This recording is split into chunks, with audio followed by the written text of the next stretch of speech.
Myron, welcome to Locked In, man. Thank you for having me on, brother. Dude, you're like iconic in the podcast industry. Yeah, notorious. Yeah, definitely. And host of Fresh and Fit. Yes. I have a big older demographic too. So if you want to, explain what that is and plug that in. Yeah, sure. So the Fresh and Fit podcast, it's the number one male self-improvement podcast. We focus on helping guys get, money, be attractive, get in shape. Because it kind of started as a dating podcast, and then we realized very quickly that guys have inadequacies that extend way beyond just being awkward with women. They're fat, they're awkward, they're shy, they're timid, they don't have their money on point. And then I realized, like, in the globalized sexual marketplace that we have now, where women are more selective than ever before, thanks to Instagram, thanks to dating apps, etc., you can't be an average guy and get women anymore. You simply can't.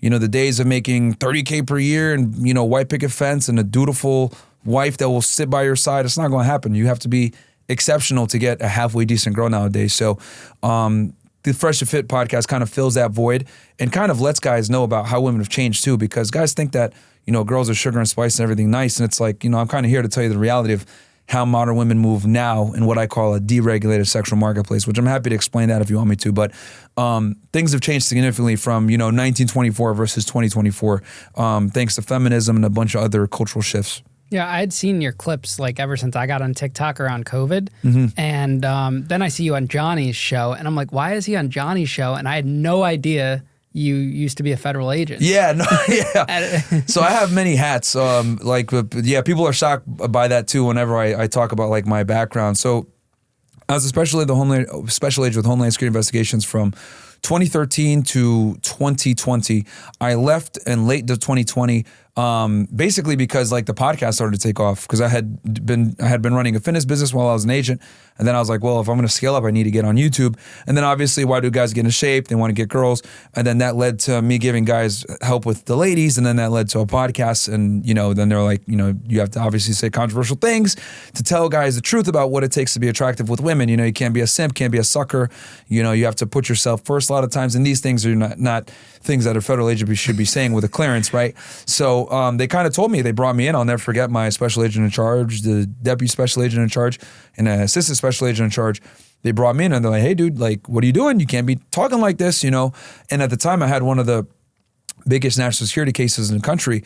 So you're like, dude, you're going to have to testify, blah, blah, blah. You can't be like this. Like, dude, just drop it. It's not that serious. And that kind of happens with government employees because a lot of them have never been entrepreneurs. They've never done anything outside of the government. So like to them, they're like, make money on the internet. What are you talking about? YouTube, this is BS. Dude, just drop it. It's not that serious.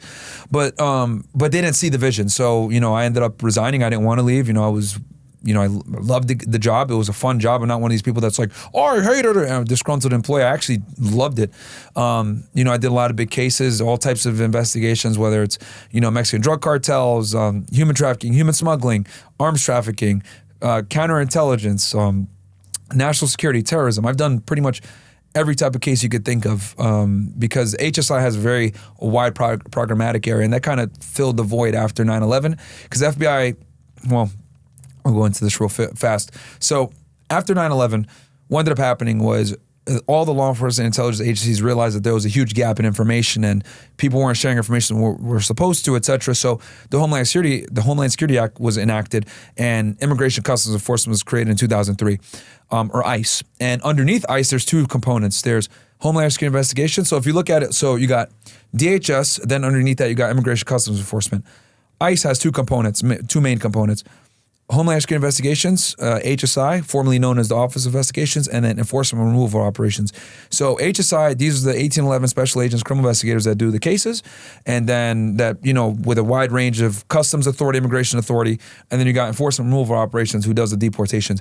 And ICE was basically the INS and Customs Service being merged into one, or Immigration Naturalization Service, INS, combined with the U.S. Customs Service. So they combined to create ICE, and that's where it was. So I worked for the HSI side, and I did criminal investigations there. But what ended up happening after 9/11 was the FBI really started to focus on counterterrorism, counterespionage, national security matters. And then HSI took on a lot of that organized crime that the FBI historically used to do. gang cases, RICOs, the mafia, etc. HSI took a lot of those cases on. If you look at a lot of these big RICOs recently, whether it's Tekashi 6ix9ine, Casanova was FBI, but Tekashi 6ix9ine, the Diddy case, R. Kelly, these organized crime cases, HSI actually did these cases. So HSI New York field office, I was out of Miami. I started my career in Laredo, Texas, but then I went to Miami. But I'm very well aware of like how the New York field office works in the Southern District of New York, etc. But yeah, so HSI kind of came in and took over that organized crime side. So I did a lot of those types of cases when I was an agent. Started on the border, then I came to Miami, and then I was in Miami for about 2 to 3 years. And then I ended up resigning to do the podcasting full time. Yeah, I think Homeland Security is becoming more relevant now with like social media and seeing the images of people like Diddy getting raided, and you see HSI on that. When I was growing up, we always just thought FBI or IRS. Even IRS is kind of new for the criminal division, seeing it actually play out. Yeah, and that's one thing, HSI, if you guys are watching, like the branding, like that's one thing that they always struggled with, right, was the branding getting out there. They would always be, mistaken for the FBI, et cetera, which, obviously would piss them off because it's like, dude, we used to make jokes. We used to call the FBI famous but incompetent, or we used to call them Phoebes. This insider shit, right? Anyone that's an agent knows what I'm talking about. So yeah, like they've always had a branding issue because they had ICE, and ICE, right? Immigration is kind of like a dirty word, and depending on who's in office or whatever. So they kind of didn't want to be they're under the ICE umbrella, but like they kind of changed the name to Homeland Security Investigations to kind of encompass all the different crimes, because they do have a lot of, HSI agents actually have more authority than FBI agents. If you look at the types of crimes that they enforce, because customs and immigration is super wide encompassing, and then you add in like they do child exploitation, they do money laundering crimes, they do financial crimes, they do anything coming in or out of the country affecting interstate commerce is basically what they do. And then you add in all the immigration crimes that come in, whether it's human smuggling, document benefit fraud, all these different types of crimes HSI can do. It's just that they've had a branding issue for so goddamn long. They made the name change in like 2010, 2011 under Director Morton. But then like they've just kind of been like people are finally starting to figure out who these guys are, which is good, more brand recognition, I guess. And because the FBI takes a lot of credit sometimes for cases that HSI actually did. Yeah. How did you get into law enforcement? So I went to Northeastern University in Boston, and I was an intern with the agency. I never forgot, I EOD'd July 7, 2010. And, basically if you don't fuck up as an intern, you do a good job, they convert you from, it was like 18, I forget what the job series is for an intern. But I was a job intern, and then they converted me to an 1811, and then I went to the academy. But they swore me in 2010 when I originally went in. I was 20 years old, got sworn in as an intern. And then I became an agent in 2013, and then I went to the academy shortly thereafter. Did you know you were getting into law enforcement growing up? I always wanted to do it. Obviously it's like any American, right? The 9/11 attacks definitely, motivated me to do it, especially growing up in a Muslim family. I remember like my mom getting harassed and stuff like that for wearing the hijab. So I was like, want to go after these motherfuckers that, did it. But then you find out, what really happened with 9/11, which was a whole other conversation. But yeah, at the time, like that's what originally made me want to do it. And then also like I've always been anti-drug. I've always been like anti-crime. I've never stolen from anyone in my life. I've always had like a very big hate towards criminals in general, people that scam or take from people. Like it's always pissed me off. So I've always had this kind of like righteous mindset of like, I'm not going to do wrong by people, right? Like I'm not going to steal or scam or do any bullshit to somebody, right? Especially like when you got victims, like it's fucked up. So I've always had that mindset, be the good guy, right? So to speak, so. Does that make it harder to interview people? Like when you do have people that were, arrested or went to prison? No, actually, if anything, like I'm desensitized to it now. Like I can sit across, because so interesting story, right? So, and it kind of reminds me how desensitized I am to it. Vitaly, right? I go out with him when he does these child predator busts, right? And he'll bring these predators in that were trying to have sex with like a 12 or 13-year-old. And I'll notice like Vitaly or like one of the other guests will get really annoyed and angry, like, or Sneeko or whatever. And they'll be like, oh, fuck this guy, blah, blah. And in my head, I'm like, bro, relax. You got to chill out. You can't like take your frustration out on these people. If you want to get the information out, you got to almost, you got to be nice to them. You got to, because people think it's like the movies, like they're in a dark fucking room, you shine a spotlight on them, you better tell me what I need to hear, motherfucker. It doesn't work that way. You got to be nice to them. You got to be personable. You have to, be able to carry a conversation. You got to talk about things that actually don't have to do with the crime. And you almost have to kind of like, I don't want to say validify, but like you kind of have to like get on the same level of them and find some common ground and then build from there. The best interviewers and the guys that are able to get confessions, the guys that are able to, kind of schmooze the criminal, so to speak. So you have to be calm, right? Yelling at them never fucking works. So, it's always interesting because they're like pissed off at these pedophiles, but I'm like, well, they don't have training and experience in like dealing with criminals, and you have to kind of speak their language and be kind to them, and it works a lot further. So yeah, like I've talked, for me, it's easy to talk to anybody really, because I've talked to like the worst, whether it's a child pedophile, to a terrorist, to a serial killer murderer. I've talked to all kinds of people, so I'm able to like kind of just adjust to who I'm talking to and then have that conversation based on who that individual is. Why do you think you never created like a crime podcast? And you I do have one. It's called Fed Reacts. It's not as big as my other stuff because I don't like advertise it like that or promote it, but I do like breakdowns on like whether it's like a federal case or older criminal cases, serial killers, whatever. I kind of like break it down from the perspective of a federal agent. And I kind of give another insight into things. Or if like a case breaks out, I'll read the criminal complaints or the indictments and I'll explain to the audience, how the federal system works versus like the state system, or, what an indictment is versus a criminal complaint, how the FBI works versus, maybe HSI or DEA, et cetera. Because I've worked with all these agencies like very intimately, no homo.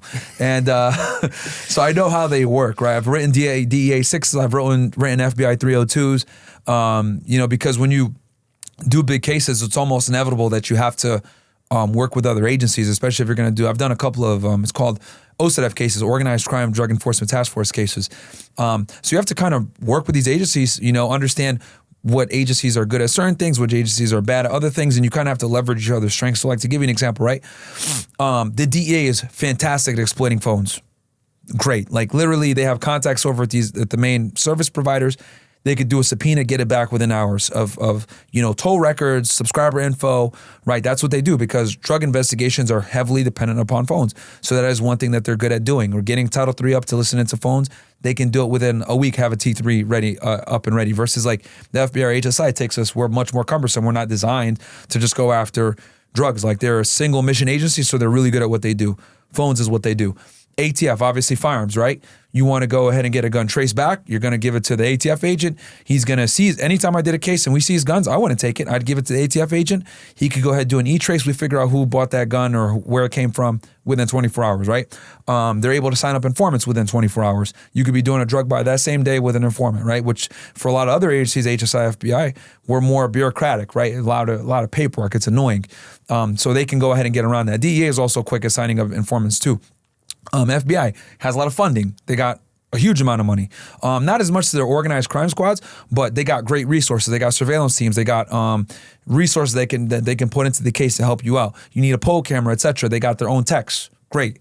HSI, we can do almost everything because they have so many different programmatic areas or so many different crimes that we investigate. Also, immigration. I can't tell you how many times where we'd want to turn a guy, make him an informant. Fuck you, I'm not talking. Oh, well, you're going to go back to El Salvador, Juan. Oh, shit. Well, he doesn't want to go back to El Salvador because he was born in the United States. He's lived in the United States this whole time. His whole family's there. He's going to cooperate because he doesn't want to go back over there. So you're able to go ahead and get them to turn because of immigration leverage. No other agency is able to do that. So every agency has strengths and weaknesses that if you're smart, you're able to leverage and do really big cases. But unfortunately, there's a lot of infighting in these agencies. There's a lot of issues like historically, right? DEA has always fought with HSI, especially on the border because they both have Title 21 authority investigating drugs. So, drugs come across the border. Technically, both of us have venue because the drugs are international. And so that comes from that. We deal with that. But at the same time, DEA is the lead agency for drugs, Title 21. So there's a lot of fights on the border with this shit. Or Border Patrol will catch a load, right? If Border Patrol catches a load, they're calling DEA because historically they've had that, it's called a Memorandum of Understanding, an MOU with them historically because they all used to be under the Department of Justice. So they call DEA if they catch weed or they catch drugs on the border. But if it's an HSI case, then they call HSI if the person that they stopped is a subject of an HSI investigation. But if Customs and Border Protection catches drugs, they're calling HSI because they used to work together, legacy under U.S. Customs Service. So there's so many little, intricacies and differences between agencies, et cetera, which I'm happy to expand on anything if you have questions. But that's kind of what it's like when you're dealing with the different agencies and the importance of working together, but a lot of the times they don't. Luckily for me, like work with these different agencies, I was able to like figure out, okay, you're good at this, you're good at that, etc. I'd bring them all in because I didn't have an ego. I was a young guy. Hey, let's just get this shit done. You know what I mean? So when you make a deal with someone that's cooperating, is it hard to leave like your personal feelings aside from it? Like an immigrant, for example, that committed maybe horrific acts, but you're letting him stay here because he's getting you to a bigger fish. Good question. So with informants, like it was always, and I've had so many of them, so I could definitely talk about this from experience. When it comes to informants, right, you have different types. So I'll break this down. You have source of information, right? That can be just a regular person that wants to come forward, maybe a good Samaritan, maybe someone that used to be a criminal, etc. SOI, source of information. Then you have a cooperating defendant, where they might either already have charges against them or they have charges that you can levy against them. Cooperating defendant. Then you got confidential informant. This is someone that signed up, right? They have a CI number. They got like, when you write about them in reports, you're writing their CI number. You're never using their name, etc. They're documented. They're getting paid. They're getting some type of benefit, typically immigration benefits, maybe, etc. So whenever you have informants, you have to weigh their benefit versus the cost. No matter what anyone tells you, informants are a pain in the ass because 9 out of 10 times the best informants are criminals. So therefore, that means that they're in the game, they're doing a bunch of bullshit, they might get arrested, and it comes down to how important is the case, who can they get you, and how much risk are you willing to weigh? Because they could do some bullshit, right? And a lot of agents actually, the best agents have informants, but most federal agents don't have informants because it's a headache and it's a lot of paperwork. And I'll be honest with you, most government employees in general are fucking lazy. I was one of the only crazy people that would have multiple signed up informants. I'd have SOIs, I'd have cooperating defenses, etc. And the importance of that is you need them telling you different things because they'll be privy to different, especially when you're doing like organized crime or conspiracy cases, they'll be privy to different parts of the conspiracy. And also it helps you corroborate if your informant's telling you the truth. If he tells you XYZ does XYZ, and then the next guy tells you, yeah, XYZ does XYZ, it adds credibility to that informant. So, and then that information is better. I could take that to a judge. That's my probable cause. I get a warrant for a phone or a house or whatever it may be. And more than one source is always better to, beef up your probable cause. A lot of agents don't like that because it's a lot of work. But when it comes to assessing, it really comes down to risk versus reward of this guy's a fucking hothead, he's crazy, but is it worth it to do the case? A lot of the times, especially when you're dealing with like gang members or whatever, sometimes they could be violent criminals. And that just kind of comes into play. Obviously, you got ground rules for them. Hey, you ain't going to fucking shoot nobody. You ain't going to hurt nobody. You're not going to be involved in anything. You're just going to go to meetings and be a fly in the wall. But that's difficult to do when they're higher ranking or whatever it may be. That's why it's very important when you're getting informants, you got to get someone in the middle. And what I mean by that is, I give you a perfect example. The Tekashi 6ix9ine case. Right? And I like to use this case as an example because it's famous and a lot of people know. So the top guy that they were going after was a dude, I think if I'm not mistaken, was Mel Murder, right? The head of the Bloods. 9 Trey Gangsta Bloods. But 6ix9ine was in a unique situation because he wasn't necessarily a gang member, so to speak, but he was a financier. And as a financier, you're dealing with the money. That means that you're talking to guys at the top level and guys on the lower level. So you're in a perfect position to give information on the guys below you and above you. And that's why he ended up cooperating with HSI and getting such a great deal because he was able to get everybody, right?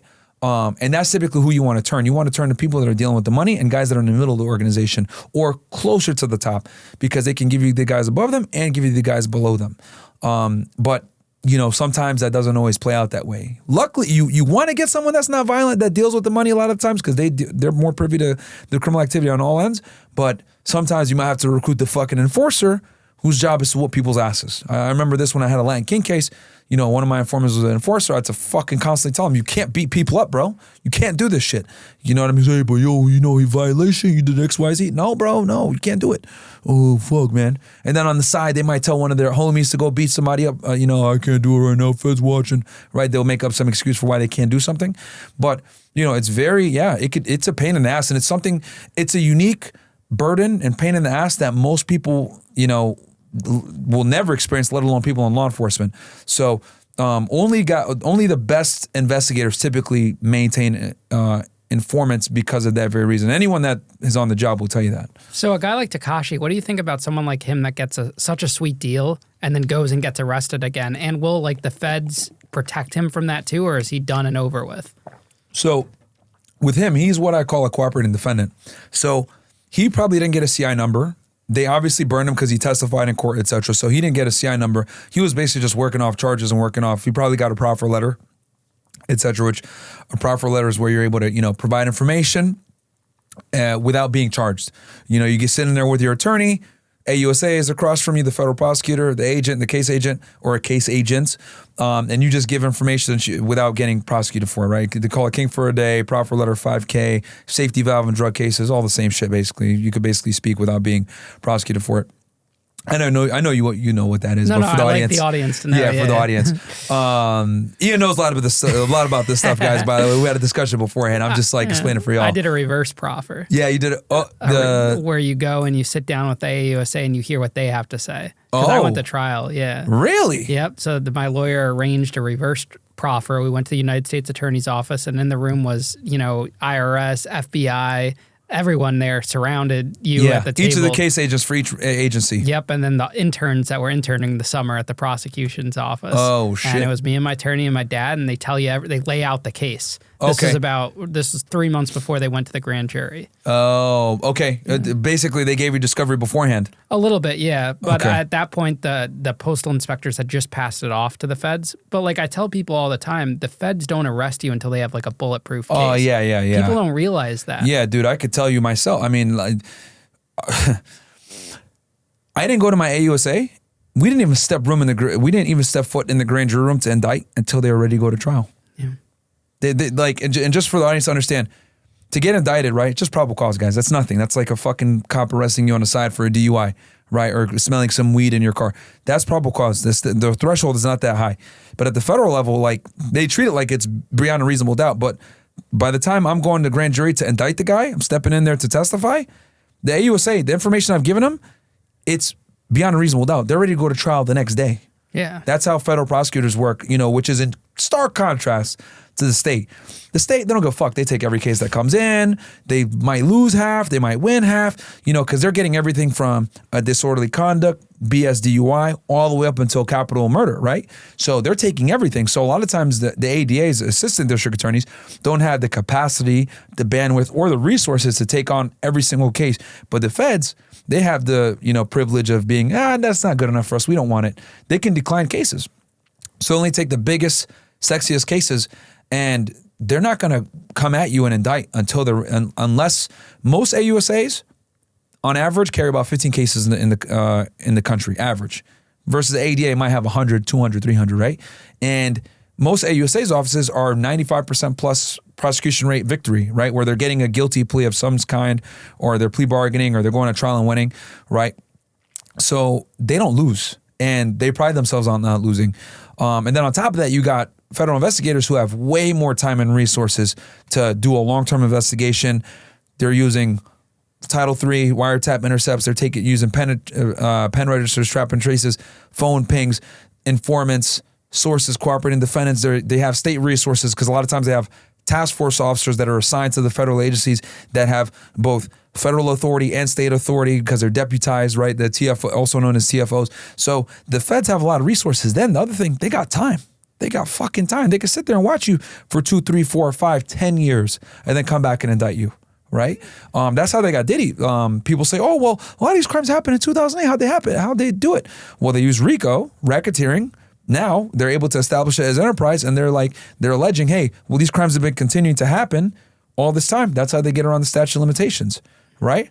And some states have RICO statutes as well, but the federal ones are, fucking bulletproof, right? Giuliani used them against the mafia in the 80s, and then ever since it's just been bad for organized crime. So to go back, so you said that you had the reverse proffer, but we were talking about, informants. And then, trying to recall back here, where were we at? We're at, you had asked me a question about, we were on the proffer topic, informants. I talked about the risk versus reward. We went to I don't know. I was so fascinated about the Diddy stuff. Yeah, the Diddy. Oh, you asked me about Tekashi 6ix9ine, right? Yes, Tekashi, yes. Okay, and the question, if I'm not mistaken, was his position with protection and then... And if the feds will protect him in his new case now. Okay. He got another case? Yeah, I think it's a foreign country. He got arrested, or there's a warrant out for his arrest. Okay. So if they will want to save him because of his cooperation. Sure. Yeah. Okay. Oh, yeah, because Dominican Republic, he slapped somebody. Yeah, if I'm not mistaken. something like that. Yeah. So here's the thing. Tekashi, I'm almost 99% sure he was not a documented informant, right? And that was actually the HSI New York office that did it. So I know for a fact they didn't sign him up more than likely. And the reason why is because he testified in court. You don't want to have an informant that's testifying in court. So he was more than likely, because they indicted him too. He was a cooperating defendant. So as a cooperating defendant, he's not going to get the same level of protection as like a paid informant. And then also, when you're a paid informant, you do dumb shit. Like 9 out of 10 times, they're just going to deactivate you. When I used to have informants that would like get arrested and shit, deactivate. You're a pain in the ass. I'm just going to deactivate you. Show up to the fucking jail. Hey, sign this paperwork. You're being deactivated, etc. Boom, done. So yeah, number one, they're not going to protect them. And then you talked about his thing was a cooperating defendant. And there was one other thing I was going to tell you.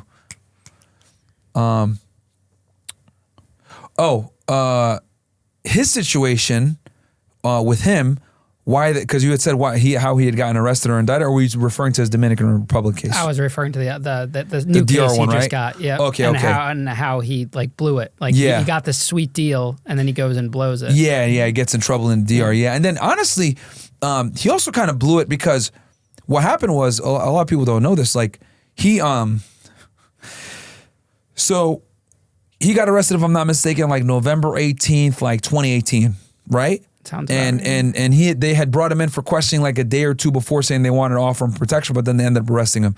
A big reason why they kind of like did that shotgun arrest on him was because he was planning to go to like Mohegan Sun. He was going to come out here to Connecticut, and he was going to go gamble. But at the time, and the reason why they had went over to him is because like they were doing wiretaps on the top guy, Mel Murda. That's where that infamous phone call with Jim Jones came in, and they said, "Oh yeah, we're going to super violate him." Well, the rule is if you're on Title III intercepts, listening to the phone real time, and someone's life is threatened, you have a duty to notify that individual. So they went and told him, hey, look, your life's on the line. They obviously didn't tell him how they knew or, who was threatening him. Your life's on the line, etc. We can offer you protection, blah, blah. He's like, nah, fuck that shit. I'm not going to go with the feds. Like, this is bad for my career. I'm not going to fuck with y'all. Obviously, this was before they brought him in and they arrested him and told him that, Shotty and all them were fucking his baby mama, and then he decided to cooperate.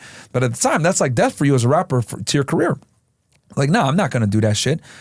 So he's like, fuck that, I'm not going to go. And then they figure out that he was planning to go to the casinos. Well, that would be a nightmare to follow him to Connecticut, right? Because you have HSI New York running the case, but he's coming into Connecticut. Well, now you got to coordinate with the Connecticut HSI offices, New Haven and Hartford, to watch him. And I think Hartford covers that area. That's their area of responsibility, AOR. So now you got to coordinate with the tribal police too, because they're the ones that run that area. You're familiar with Eastern Connecticut, right? Mm-hmm. So that would be a nightmare where you have to do surveillance on this guy, notify all these different agencies. You don't want to do that because you already got a sensitive case going on where you're investigating a celebrity rapper and a fucking dangerous criminal organization out of New York City, right? And you're on wiretaps as well. So that's a pain in the ass because you need an agent in the wire room 24/7 monitoring it, and then you got to get surveillance units. So it's a pain in the ass to do it. So, and you got to watch them the whole time. And then on top of that, you're watching him. These people said they're going to violate him. Imagine a shootout happens at the casino. And you knew that it could potentially happen. It's a nightmare. So they're like, fuck that. We're just going to arrest this guy because that's a huge liability. You're going into another AOR. You got to watch him, and you're going on tribal ground. A shootout can happen. Someone gets shot or killed. They're going to come after you and be like, what the fuck? Did you know? Yeah, we were on the wiretaps. We knew. That's a fucking nightmare. They do that, though. Like I saw it in the Brian Koberger case. The feds were trailing them all the way across America. Yeah. But in that case, though, the crime had been committed. Mm. And they weren't on wiretaps knowing that there was imminent danger where someone could potentially die.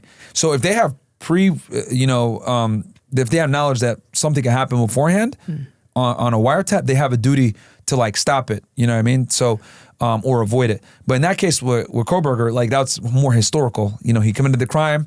They're following him, etc. They're getting a search warrant on his house. So that's a bit different. But like, was that common for feds to pick that up? No. And so normally with a crime like that, murder 9 out of 10 times falls under state jurisdiction, unless like it's committed in the commission of a federal crime. So let's say me and you rob a bank and my dumbass shoots somebody and kills them. Well, now we can get hit with the murder because it was during the commission of a bank robbery, which is historically almost always a federal crime because it's FDIC insured. FBI takes lead on that.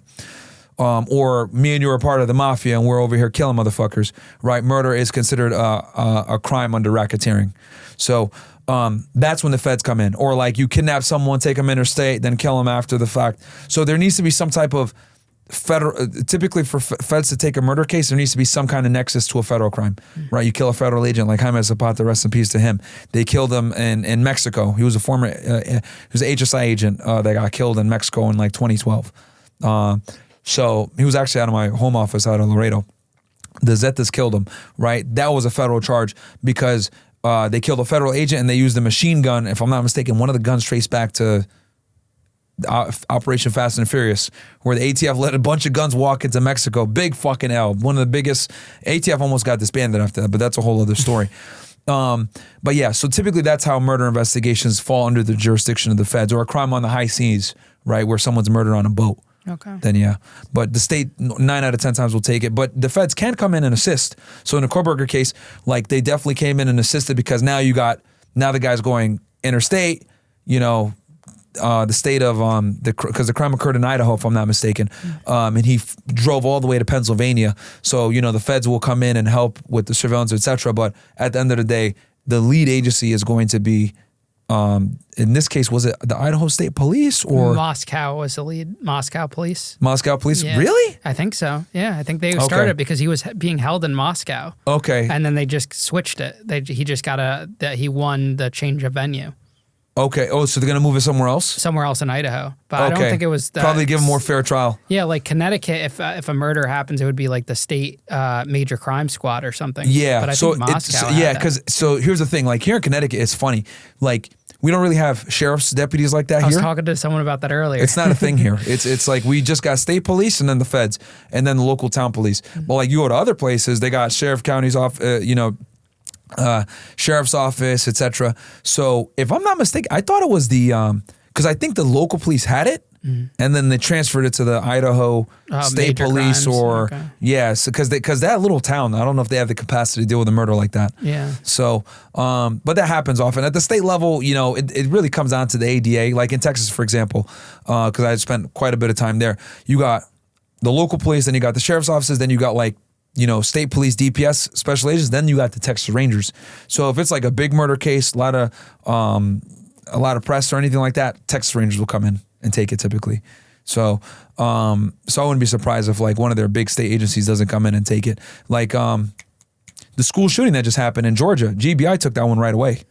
You know, the 14-year-old that out there, yeah. So.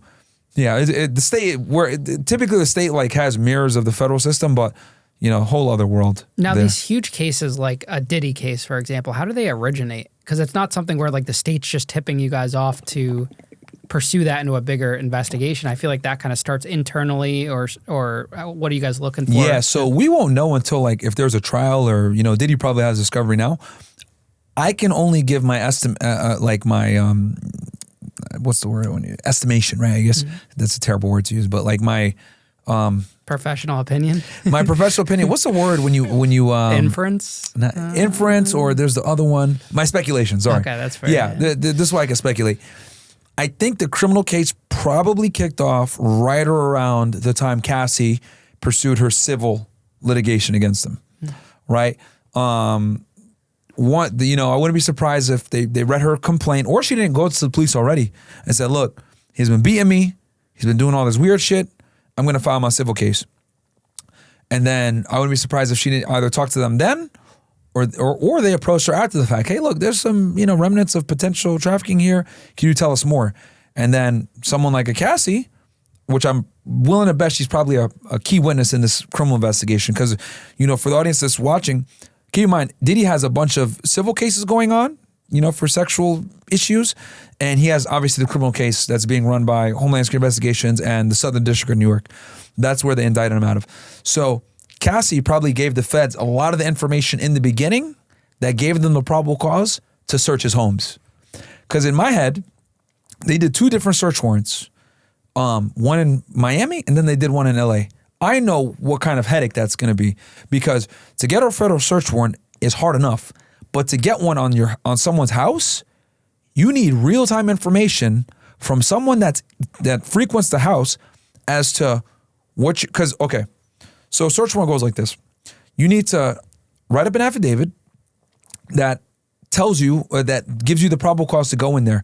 And then you need to know what you're looking for, what crime it violates, and then you need to show like the structure. There's attachment A, B, and C, right?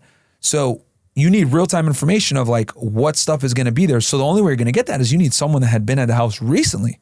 Typically within 2 to 3 weeks is what we call keeping the PC fresh for federal. Every jurisdiction is different, but that's typically, like I would say, the safe way to go for most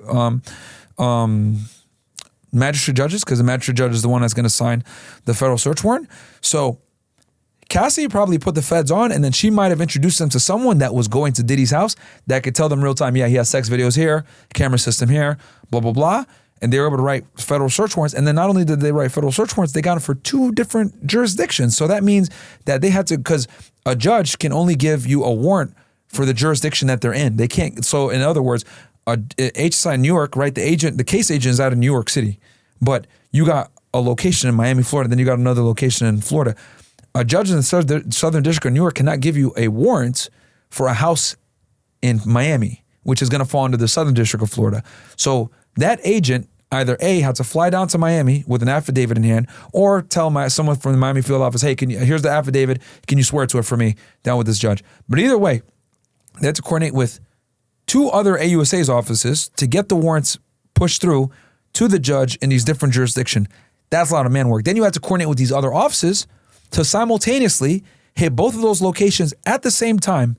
So the fact that they were able to pull that off and get federal search warrants for each one tells me that they got informants all over the place, witnesses all over the place.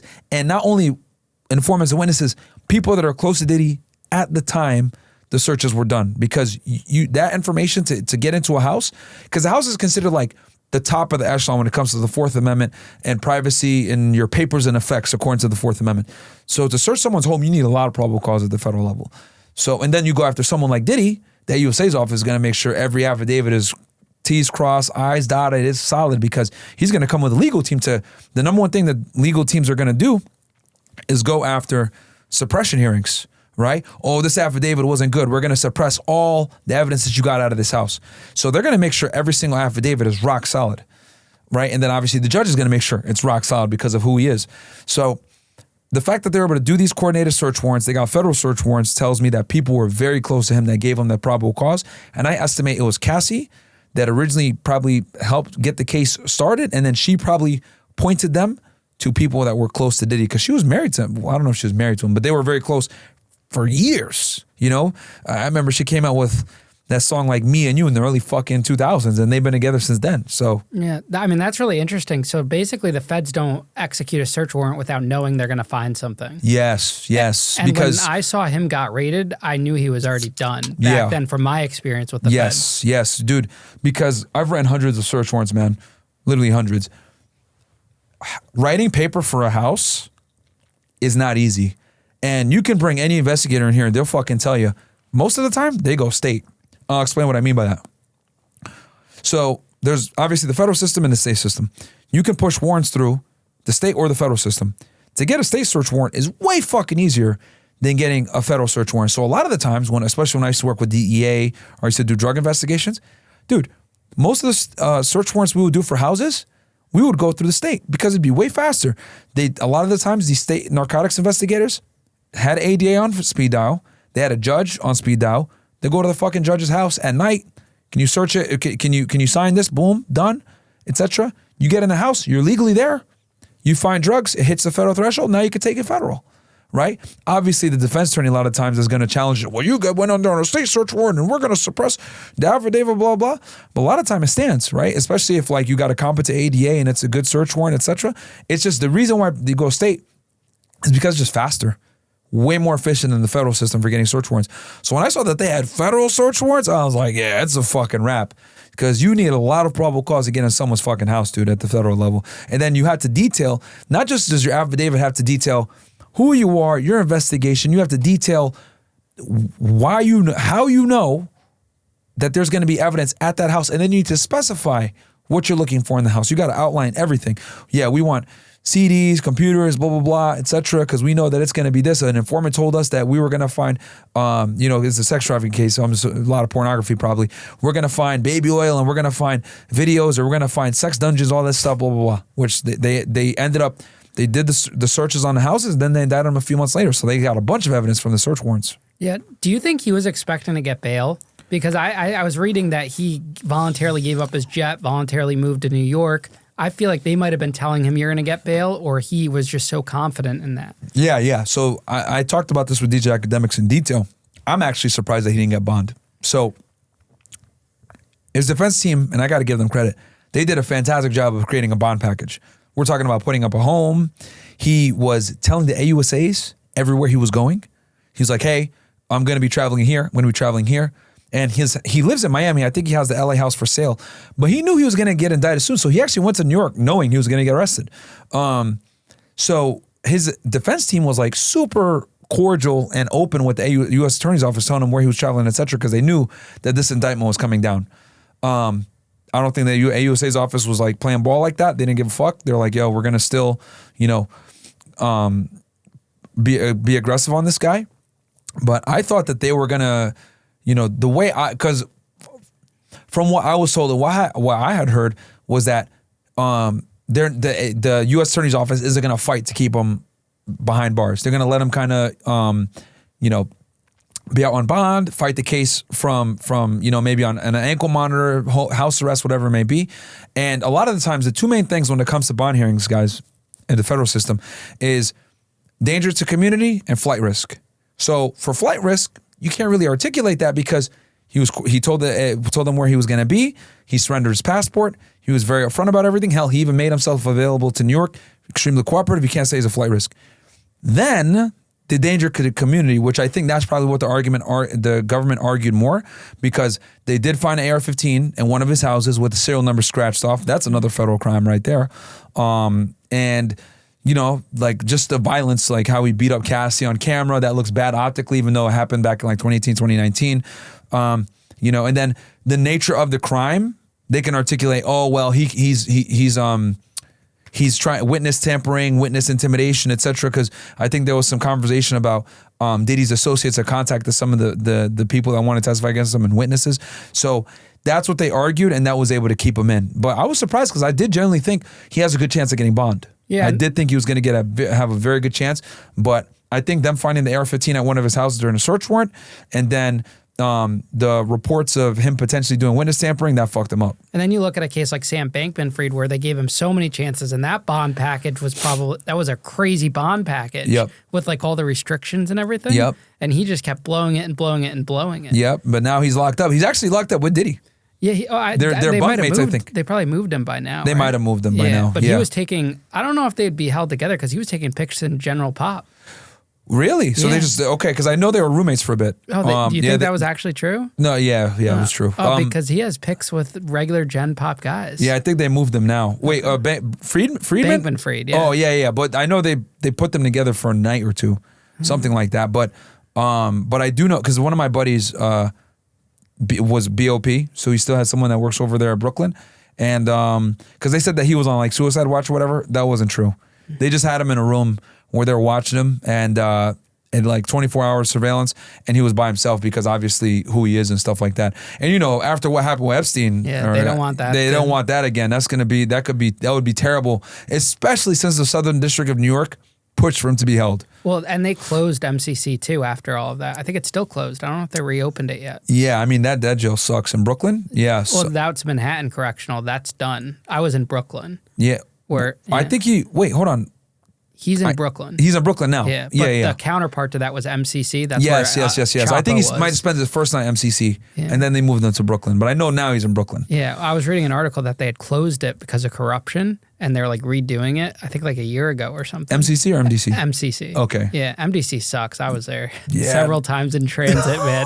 Literally the worst. And I was at Wyatt in Rhode Island when I got my bond revoked. Wow, because Connecticut, like we were talking about earlier with sheriffs, doesn't have county jails. Yeah. So you get indicted in Massachusetts, Connecticut, and Rhode Island, you're going to Wyatt, which is a private facility like an MDC, Brooklyn or the Chicago or any of these places. Yeah, Massachusetts and Connecticut don't have. Does Rhode Island have sheriff? No, they don't have them either, right? No, they're all going to Wyatt, which is a private facility that auctions out, and they're making a killing. Of course. So now, state cases. How do you guys pick and choose what become federal when a state's prosecutor refers it? So when it comes to drugs, we'll start with drugs. Drugs typically deals with amounts. So this isn't probably a good example to use, but I'll say it anyway. When I was in Laredo, Texas, right? AUSAs weren't taking anything under, like, for weed, it had to be like 100 kilos or more. So 220 pounds or more if it was weed federal. For me, I wouldn't even get out my fucking bed unless it was 220 pounds or more of weed and they call me, right? Like, yo, I was gonna go state. Give it to the fucking troopers or, count SO or PD. With cocaine, I think it needs to be half a kilo or more for the feds to take it. Heroin, same thing. Fentanyl was, at the time when I was on the job, it was like anything because it was like a nationwide push to crack against fentanyl. But drugs in general is always thresholds. And then every AUSA's office is different. Like, some have higher thresholds, some have lower thresholds. Some will take a steroid case if it's like involved with like, it's egregious amounts, or we're talking about, maybe dirty cops involved. Like, I remember there was a big case out of Connecticut a couple of years back. I actually was involved in it, where there was a police officer out of Newtown, Connecticut. I remember this case. Yes. Yeah. Like 10 years ago. 15 minutes away. Okay, yeah. Out of Newtown, Connecticut. Right after the Sandy Hook shooting. Yes, right after. There was like a whole steroid ring of dirty cops, etc. that were doing it. FBI and HSI actually did it out of here. And Postal, I know you hate those guys, but Postal did it too. But they did that case, and that was a steroid case that they would take, right? Because obviously you got dirty police officers involved, they're going to take that. But a lot of the times they won't take steroid. That will go state, lower threshold. Like, the feds will take lower threshold drug cases if there's like violence involved, gangs involved, guns involved. Then they'll take it. But if it's just like distribution network or whatever, and it's like they're dealing with weed or little amounts of cocaine or crack, the black bro, push that to the state. Money, same. Financial cases, same thing. They typically want, every AOC's office is different. Some might be 100K, 200K, etc. The fraud, unless again it's like egregious, it's a public official, then they'll go ahead and do the wire fraud. Like the governor for New York, he's a governor, so they're gonna, the mayor, Eric Adams. Yeah.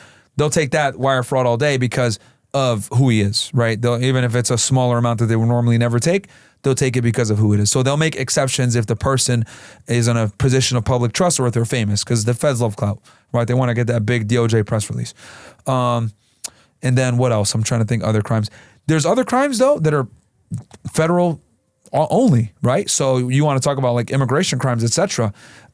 State can't take those. They don't have Title VIII authority. So the feds are going to take that. So they might have thresholds for that, right? So like, I remember when we were doing human smuggling in Laredo, Texas, it was 6 or more illegal aliens they would take for prosecution. If it was less than that, the smuggler had less than 6, they wouldn't prosecute him. So the guy would walk, unfortunately. They just didn't have the ability to prosecute every single smuggler.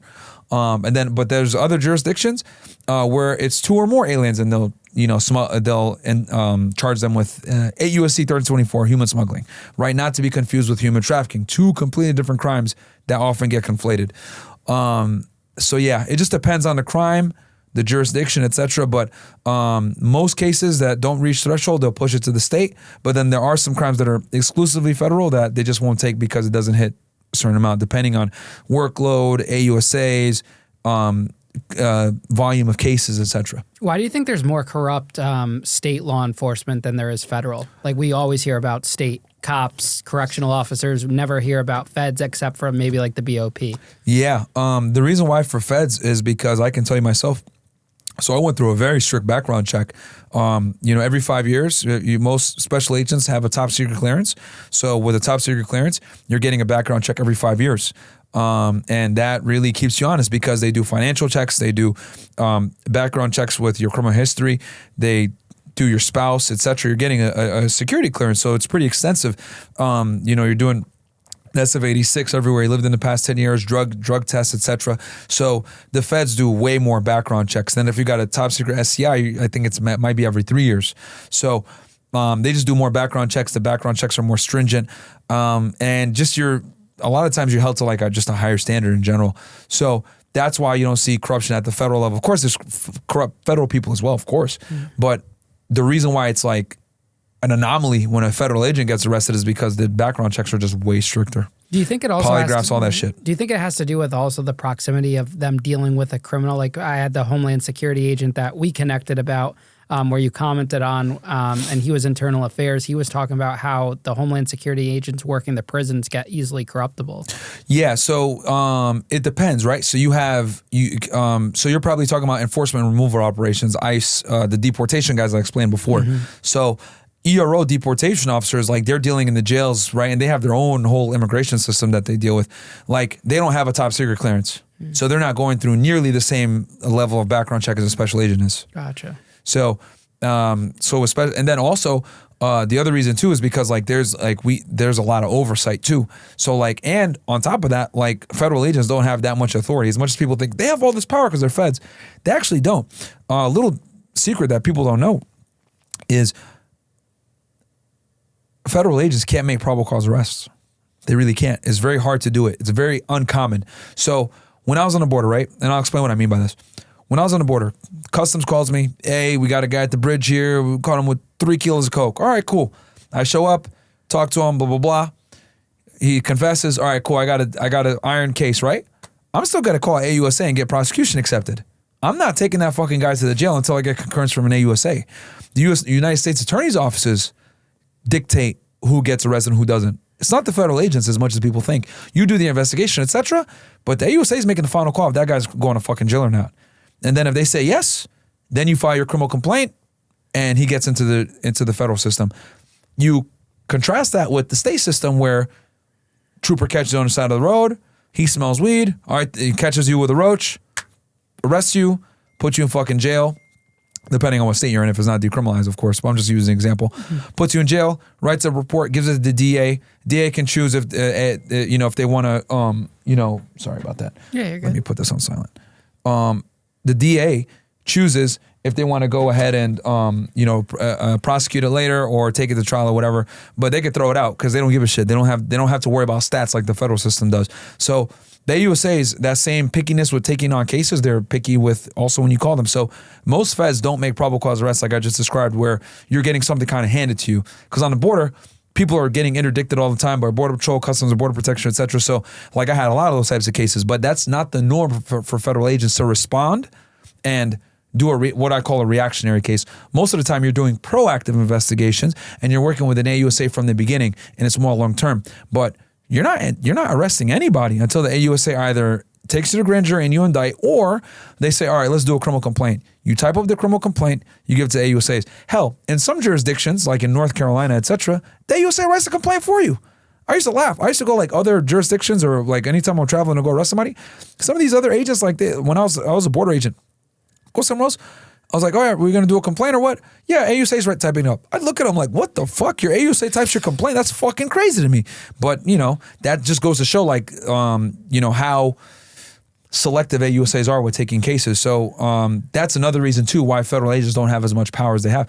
And then on top of that, like anything is like any little thing can get reported to your OPR, Office of Professional Responsibility, and then they also have something called OIG, Office of Inspector General, right? And then obviously FBI are the biggest agent when it comes to public corruption. So, and it's every agent's fear. It's to like, get in trouble or get arrested or whatever, because it's so hard to get the fucking job. Like you don't want to fuck it up, right? They hire less than like 2% of qualified applicants to be an agent. It's very hard to get. And then you do the strenuous background checks. And then on top of that, you got OPR. I mean, I dealt with like OPR investigation when I was on a job for some bullshit. But like they have to investigate everything, right? Obviously, I got cleared. It was I got an altercation at a club in Miami, and then like someone like reported that, and then next thing I know, I'm in the subject of a fucking internal investigation. I got cleared because the fucking bouncers lied, but that's the standard you're held to. Like if someone reports it in, boom, a case is gonna get open against you. Internal Affairs is gonna bring you in. It's an administrative investigation. They ask you a bunch of questions. You can't lie, etc. That's a whole fucking rigmarole too. But these are all reasons why like at the federal level, corruption is harder. I'm not saying it's not there. It's absolutely there. There's shitbags everywhere, but it's less frequent than at the state and local level. Yeah, I wanted to be an FBI agent. Yeah? Yeah, it's freshman sophomore year. I actually got a conditional offer with them. I was an HSI agent at the time. But yeah, it's the FBI gets a lot of they get a lot of shit. But most FBI agents are cool guys. So, to this day, one of my good friends, FBI agent. The thing is this. The issues at the FBI aren't at the agent level. The agents are cool a lot of the times. Like they're cool, regular guys, whatever it may be. A lot of times they're former cops, former military, right? They're regular guys. It's the brass that cause the issues. The guys at the higher levels, the special agents in charge, the directors, the ASACs. Like these are the guys that are pushing the fucking bureaucracy bullshit or leading the political persecution investigations. Like at the agent level, man, like these dudes don't give a fuck. They're just chilling. You know? Yeah. Now these big cases with political figures like Eric Adams and like Bob Menendez, when they go out and claim as like a defense, like politically motivated, is that true or? It won't stand. It never will because the thing is they arrest people on the Democrat and on the Republican side. They got Hunter Biden, then they go ahead and get Trump or Eric Adams, whatever it may be. Like their thing is like we're apolitical. We don't give a fuck. We're gonna come after you. So. And that's what the FBI does. The FBI does public corruption. That is so they have three main programmatic areas that they focus on. Number one is terrorism. Number two is espionage, and then number three is public corruption. Those are their three main cases, case types. And honestly, these are three main cases that they like have almost exclusive jurisdiction in, right? HSI does some public corruption cases, right? If there's especially if there's like a foreign nexus, but HSI does, FBI does most of them, and then also obviously bank robbery. That's like more of a legacy crime that they investigate, but. That's their thing. So public corruption is a big thing that they do. They have whole public corruption squads that just focus on that. You're so knowledgeable about all this stuff. Do you miss it? Like you lived such a different life than what you do now. I do. I miss it a lot, man. That's why I do my Fed Reacts channel. And it's great talking with someone about this that's interested in this stuff because most of the time people just want to hear me talk about girls and bimbos and 304s. But this is really what I used to live and breathe, man. Like I remember, like I'd, be out. Like there were days where I'd like go out to work on a Monday. I wouldn't come back until fucking Thursday. We'd be out on surveillance. We'd be doing controlled deliveries. Let's say you catch a load that comes in through the bridge, right? The lazy agent would just show up, interview the guy. AUSA, hey, you want to take this case? We caught a guy with 2 kilos of cocaine. Yeah, I'll take it. All right, cool. All right, writes up their little criminal complaint, goes home and sleeps. The fucking go-getter, we show up. Hey, where was these drugs supposed to go? Chicago. All right, motherfucker. You're going to call the guy and you're going to tell him you had a fucking tire blown out. And that's why you couldn't call him on your incremental phone calls that you're supposed to do because they're supposed to check in every 20, 30 minutes. And if they don't, then they think that the load got busted. So I'm like, you're going to call him right now and tell him that this is good. While he's making that phone call, I'm calling to AUSA, hey, we're going to do a controlled delivery. Oh, well, no, we're going to do it. I don't give a fuck what you say. And then boom, right? I hang up with the AUSA because at that point we're gonna take the case, right? I'm calling to Customs and Border Protection. I'm getting a pass-through memo because we're gonna start driving these drugs through. The guy's calling his bad guy. Everything is still good. All right, cool. I'm calling the guys from my office. Yeah, we're gonna do a controlled delivery. Pack a fucking bag. We're going, wherever. And then typically, because I was in Laredo, Interstate Highway 35 goes through there. And your first major city is San Antonio, about 144 miles up north. Fucking pathetic. I remember this shit. But so you go up to San Antonio. From San Antonio, you got Interstate Highway 10. Interstate Highway 10 connects Los Angeles all the way to Jacksonville, Florida. And that's like the main drug corridor. Most of the drugs, they go to San Antonio, and then from there, you could go to any fucking major city you want. You want to go to Houston? Go east on Interstate 10. You want to go west coast? You could take Interstate 10, take you all the way to LA if you want, right? So we get to San Antonio, that's the first place, right? Typically, when you get that drug load there, there's going to be, it's in a car, it's parked, whatever. Someone's going to come and take it. We fucking arrest that guy. Hey, where are these drugs supposed to go? Oh, we're going to take it to XYZ. And then you just kind of just leapfrog it and keep going. You just arrest more people and you just keep doing a controlled delivery. So I would love doing shit like that, and it was fun. I was like the go-getter guy. So people hated me for that too, because like I'd drag them out a late night. Hey, we're going to do an operation. Oh, come on, man, bro. What the fuck? That's why actually when I was on the job, getting in the weeds here right now, but anyone that's an investigator, you guys know what I'm talking about. I would love working with task force officers. So, and I kind of explained this earlier, but I'll go a little bit deeper. So task force officers or TFOs are deputized law enforcement that work under the auspice of a federal agency. And it could be a PD, it could be a sheriff's office, a sheriff's deputy, it could be another federal agent from another agency. And the reason why they're great to work with is because they get overtime, right? and they get overtime that the feds pay for when they're a TFO. So they'll be out there all fucking night with you, right? And this is why I liked working with DEA so much. This is, again, leveraging different agencies. ATF and DEA are heavily augmented by task force officers. So if I need a bodies to help me on surveillance or doing a controlled delivery, whatever, I'd call them, hey, we're doing this operation, blah, blah, blah. You want to come out? And they'd be like, fuck yeah. Like, I'm getting overtime and whatever. And mind you, these guys are local guys and they're also federal. So if I need a search warrant, right, and we need it quick, he could write state paper, get us a search warrant for the house right away.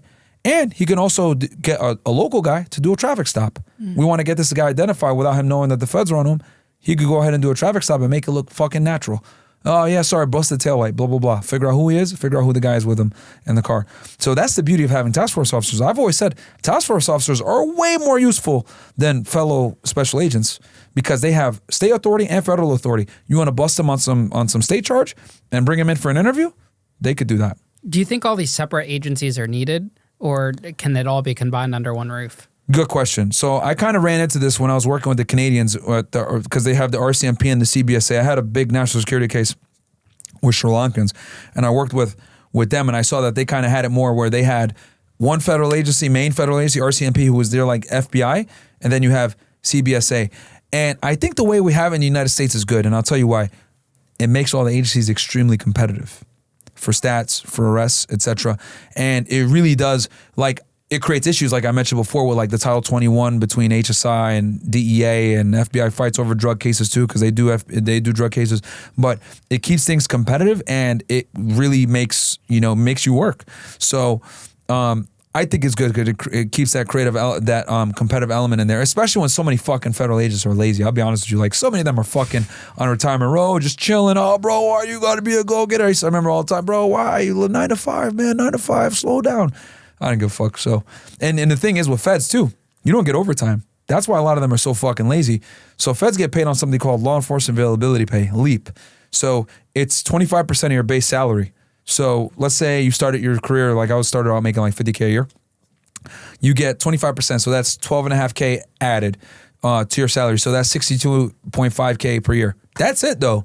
There's no overtime, none of that shit. That's what you get paid. So a lot of guys would do, and it's based on a 50-hour work week. You're supposed to work 10 hours per day, Monday through Friday, and then you can get called out. That's why you have a cell phone. That's why you have a government car, because you're an investigator. You can be called out anytime. So a lot of guys would try to just do their 50 hours and get the fuck out and be good, right? But like with me, I was like, I did the math one time when I was on the border. I was getting paid like $1 an hour with like how much I was like working and shit. But I loved it, man. It was great. But that's why the TFOs are so good, because they're not on that LEAP scale. They're getting paid by their agency. And then the Fed, so their agency pays them their salary, their base salary. Like let's say they're Laredo PD or or state police, right? Because we have a whole statewide thing here in Connecticut. The state police pays them their salary, and then anything overtime, etc., when they're attached to a federal task force, gets paid by the feds, and they cover that. So for them, it's a W, right? Because they get that overtime. That's how the state and locals really make their money, is through overtime. So that's why so many feds are lazy, is because they're paid on that scale. Now, is it possible to get overtime as a fed? Yes, but in rare instances, Title III intercept, remember how I mentioned like feds have to manage the wire room 24 hours. There has to be somebody there. So like the case agent a lot of time will be in there overseeing everything. He might get some overtime in that rare situation.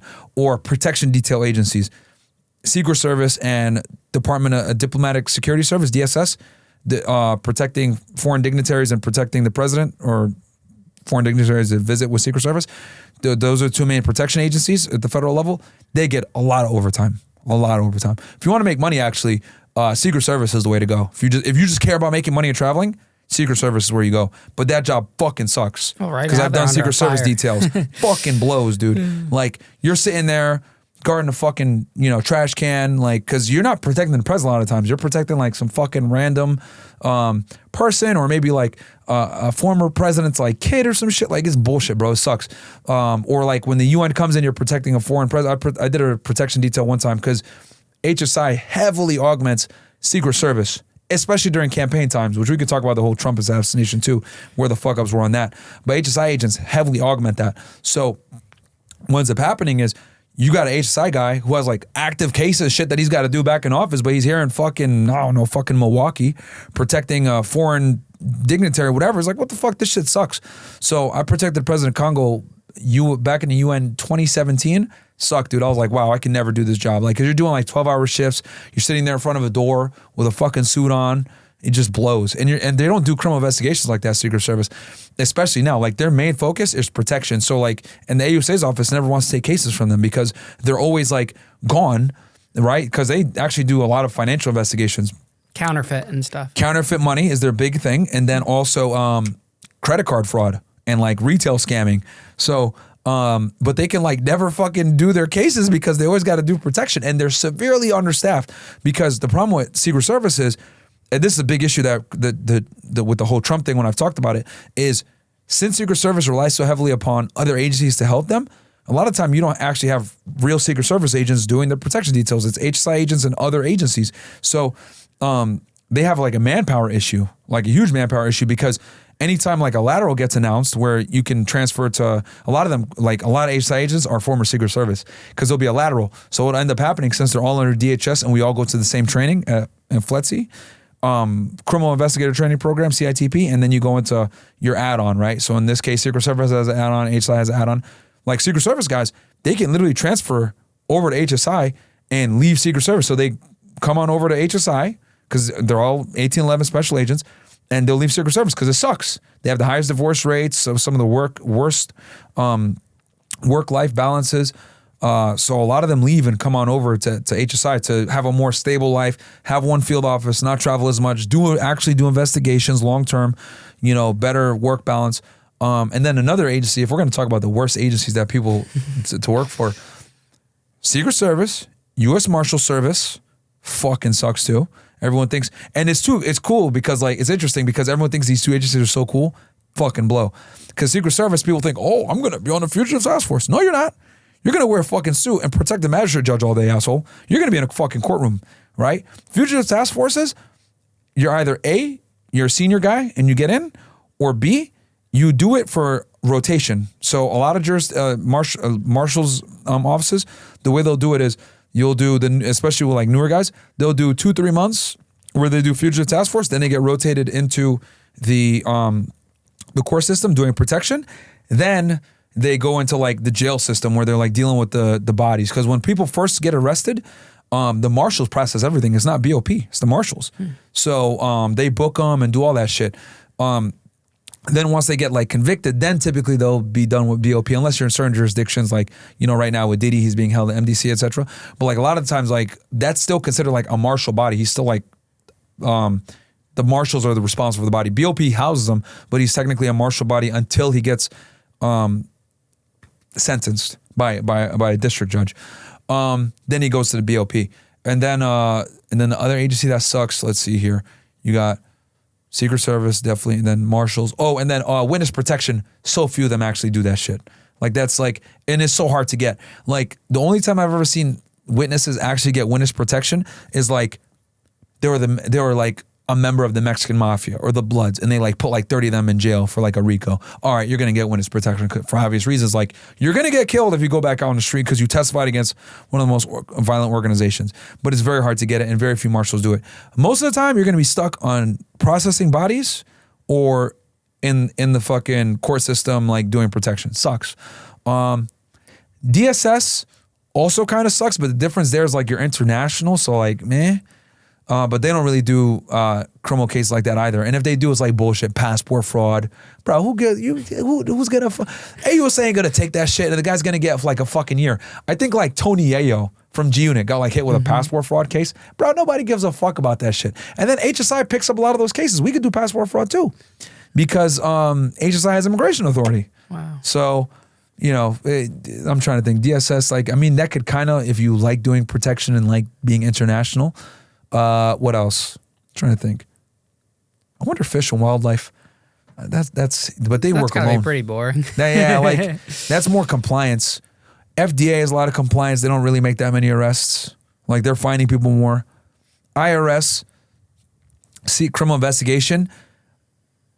A lot of the times they really shine when they work with other agencies.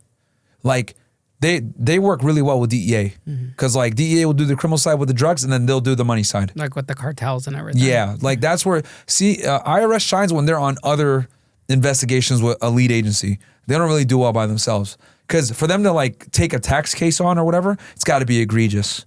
So they don't normally do criminal investigations by themselves. They typically are working alongside another agency and they're handling the financial part. I'm trying to think.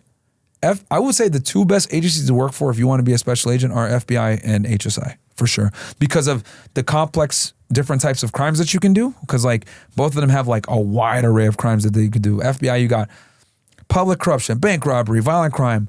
You can do espionage, you could do national security, you could do terrorism, you could do all that shit, JTTF, all that. HSI, same thing, pretty much. You could do, HSI could do almost everything FBI does. Hell, HSI is a big partner in the JTTF groups because, another little secret most people don't know. Hope you're enjoying the interview. I'm yapping a lot. I love it, man. People don't know this. Most terrorism cases get stopped by HSI, not by the FBI. And I'll tell you why. So you got the Joint Terrorism Task Force, right? JTTF. JTTF is basically a conglomerate of different law enforcement agencies. You got FBI that leads it. This is typically run at an FBI field office. You got HSI there, State Department, you know, DSS, Secret Service, DEA. Everybody typically has a chair there at the JTTF. And this was after 9/11 because this was a big problem. Agencies weren't sharing information, working together under one house. So these guys that are part of the JTTF, they're basically like, think of them as like TFOs almost. Like they're deputized, they have all the same authorities as the FBI special agent. These guys that sit at the JTTF, right?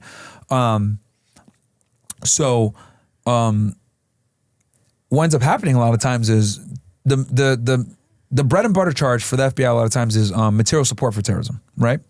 But it's difficult to prove that. So what ends up happening is they can't get them on material support, but the guy is here illegally, or the guy is here on a visa, etc. Whoop, that's where HSI comes in. We're canceling your visa, we're kicking you the fuck out. Or we're turning you into an informant. You're gonna support us because you don't want to go back to fucking Yemen, do you? Oh no, I'll cooperate. Boom. And then you got an informant that can get you in with one of these, you know, extremist groups or whatever. But HSI is like a critical component to the JTTF. And it's amazing that like more people don't know this, but well, I guess I'm here. But yeah, like a lot of times, like it's immigration cases or immigration authority that allows these terrorism cases to flourish because the informants a lot of times are foreign nationals that have a vested interest in staying in the United States. Or a lot of the times the guy had a plot, they couldn't prove material support or a connection, so they just end up deporting him and removing him from the country through immigration. And that's where the HSI agent comes in because we have Title 8 authority. What were your favorite cases to work? Man, I really did like the Mexican organized crime that I did when I was on the border. But, you know, national security cases are fun too. They're just boring though. Like they're fun when they're revved up. But like in the beginning, like they're really boring. And like a lot of times, like I said before, these like cases, like they end up going the immigration route where you're just like cutting their visa and getting them the fuck out of the country because you can't prove material support. Espionage cases are cool. I did one where a guy was shipping F-14 or fighter jet schematics over to Iran. That was a case I did out of New Haven when I was like right when I became an agent. What else? Man, I've done it all, dude. I've done human trafficking, human smuggling, drugs coming in, money going south, firearms.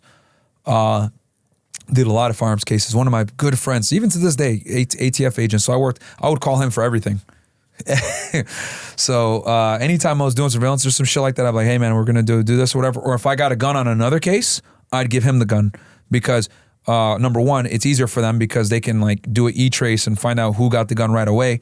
It's a pain in the ass for us to seize guns, right? Because there's like, you know, I'm going in the weeds here, but like evidentiary rules were like 24 hours. It's a high risk item. You got to put it in the vault, all this bullshit. I'm like, man, fuck that. Call my buddy ATF. Dude, I got a gun here. You fucking want it? Yeah. I'll open a case on my side. He sees it. It's a good stat for him. Good stat for me. I'm still able to stat it. He takes the gun.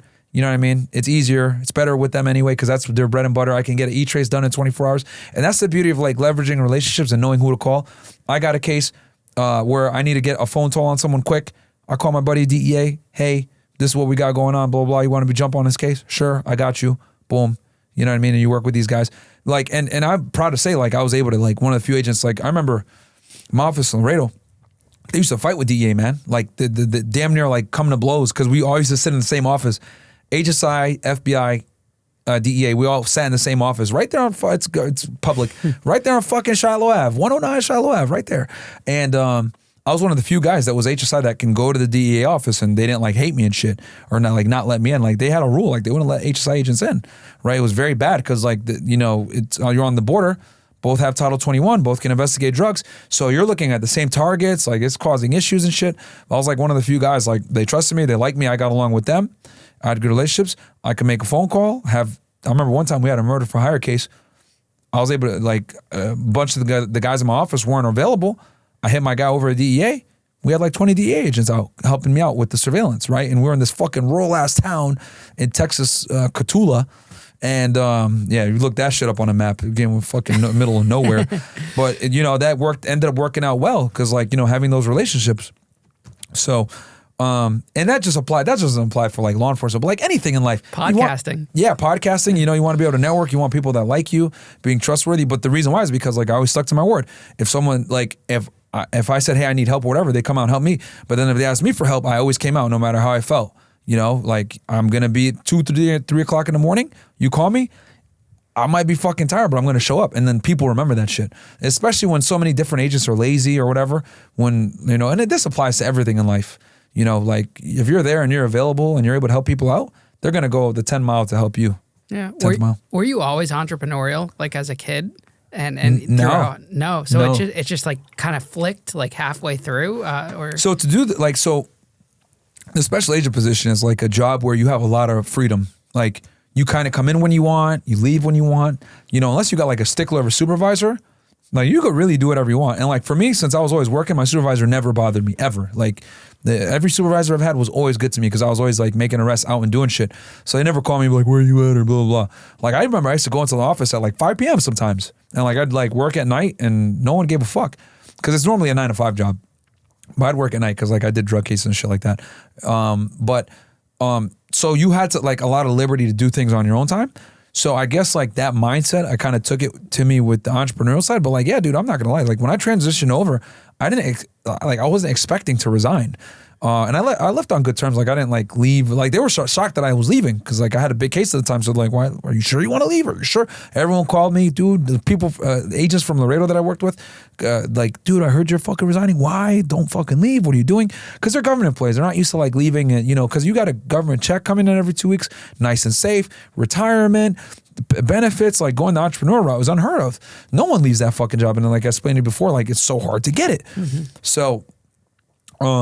So for me, I guess I kind of just like figured it out. But dude, I'm not gonna lie, like that first month or two, I was fucking nervous because I was like, holy shit, I'm really giving up a $100K a year plus job and benefits to fucking talk shit to some bitches. What am I doing? So it was definitely scary at first, but we figured it out and everything, and we got lucky. God bless me, but yeah, it was definitely, I would be lying to you if I told you, I had it figured out from the beginning. Like, hell no, dude. And most government employees aren't natural entrepreneurs at all. Are you glad you took that risk, looking back on it? Or do you wish you stayed? So, it shouldn't even take me this long to answer this. From a financial perspective, not even close. Like, very, very well off. Got 21 rental real estate properties I own, like 50 plus tenants. Like, I would never been able to make this money doing the federal route, right? From a financial perspective. But from like a personal perspective, like I didn't want to fucking leave, man. Like granted, I'm able to help way more people on a way higher scale now. Like people call me all the time, dude, I was going to fucking, kill myself, but I watched your video and you taught me like to not be a simp, and now I can like finally stand up to my girl and she respects me now and we're having sex again, and I'm not a sucker, or I was broke and I figured out how to make money thanks to your credit card tips or whatever. So I'm able to help way more people now at scale. But dude, like doing that job, being a federal agent, like arresting people, because I used to put some really bad people away. Like when I was on the border, like I was dealing with really bad people. Like I was like catching pedophiles all the time. Violent fucking Mexican cartel people, like really bad people. So it was really satisfying because I wasn't like arresting like some bullshit like, oh, you smoke some joints. Like these are dudes smuggling thousands of pounds of drugs, or touching kids, or killing motherfuckers. Like I'll never forget this one time. Funny story. Well, not so funny, but never forget this. It was a Sunday. It was like 2015. Obviously you don't work on the weekends, but I was on duty. Which when you're on duty, that means like you're on call. And on the Southwest border, that's a big deal because every time something happens, they're going to call you. Hey, we caught this guy with like 10 illegal aliens. Or, you know, hey, we got this guy at the bridge with 3 kilos of coke. So when you're on duty, like, you ain't going to go out and drink or party nothing because you're going to call. Border Patrol calls me, hey, we caught this load of aliens. We don't have the foot guide. He ran away. But there's someone in the group that says he wants to talk to a federal agent. He has some information. Normally, most people say, fuck that shit. I'm not going out to talk to some guy. I don't even know what the info is.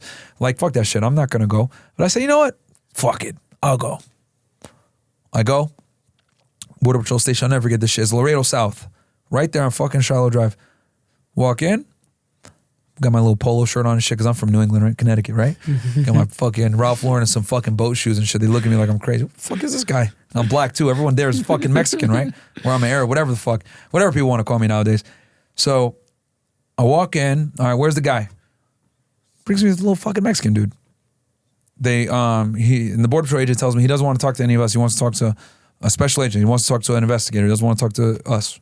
All right, cool. Bring him in the room. I'm sitting there talking to him, right? Just me.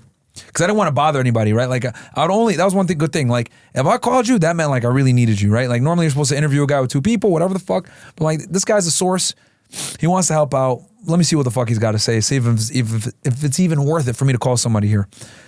So I sit down with him. All right, what do you got?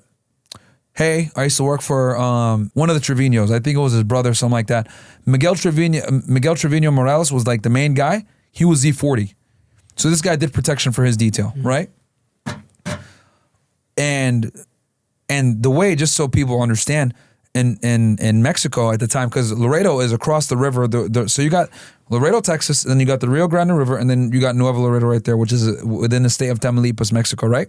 And at the time when I was there, like 2014, 2015-ish, there was a fucking war going on. Like, I heard machine guns every fucking day and shit, because like my old house was right there next to the river.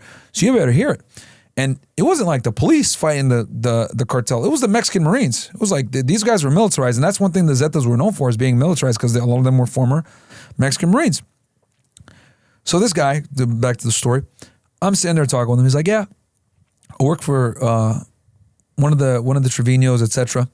I do protection. Oh, tell me about your duties. Yeah, so I would be in the motorcade, driving the trucks, and whenever the Mexican Marines would come at us, my job was to create a diversion. I'd get out, I'd start shooting AK-47 at them. The boss would escape, and my job was to kill as many Mexican Marines as possible. And then what I would do is I'd cut off the finger of each person that I killed, and I'd bring it back to the boss, and he'd pay me a bonus. And he told me all this very frank and I was like, no stutter, like calm, just saying it like it's another day in office. And obviously me, I'm like, I'm like about a year and a half on the border now at this point. And, I'm a fucking dude from Connecticut. I went to college at Northeastern University. I'm listening to this shit. I'm like, what the fuck is wrong with this motherfucker? My little Patagonia hat on. And, I'm like looking calm or whatever. But in my head, I'm like, what the fuck is this? What the fuck am I doing here, man?